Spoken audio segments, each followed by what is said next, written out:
গত 25 জুলাইয়ের হামলার ঘটনায় মামলা দায়ের হলেও এখনো পর্যন্ত অভিযুক্তদের গ্রেপ্তার করা হয়নি। এই অভিযোগ তুলে বুধবার ধর্মনগর পানিসাগর মূল সড়কের জুরকালপাট এলাকায় সড়ক অবরোধ করেন কংগ্রেস কর্মী সমর্থকরা।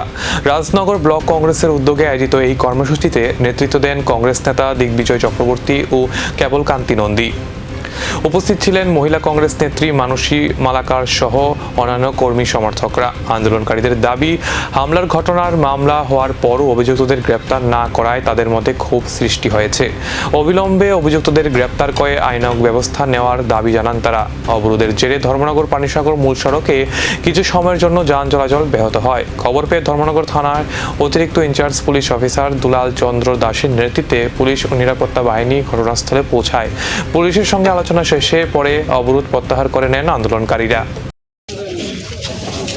আপনারা সকলেই অবগত আছেন, গত 25শে জুলাই আমাদের যুব কংগ্রেস কর্মী এবং এনএসওয়াই সভাপতি বিজেপির গুন্ডাবাহিনীর কাছে আক্রান্ত হয়েছিলেন।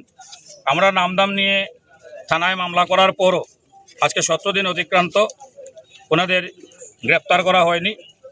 এই দুষ্কৃতিকারীদের গ্রেপ্তারের দাবিতে আজকে আমাদের পথ অবরোধ ছিল। আমরা দুপুর 12টা থেকে পথ অবরোধে সামিল হয়েছিলাম।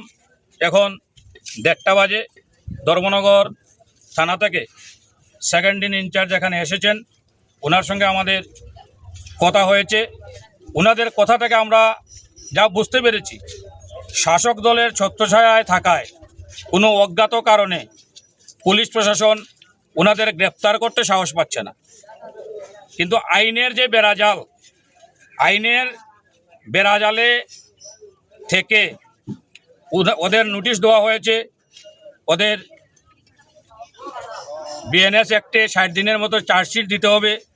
এই কথাগুলো ওনারা। অবরোধ উঠেছে, ক্ষোভ কিন্তু কাটেনি। অভিযুক্তদের গ্রেপ্তারে এবার পুলিশের পরবর্তী পদক্ষেপেই নজর।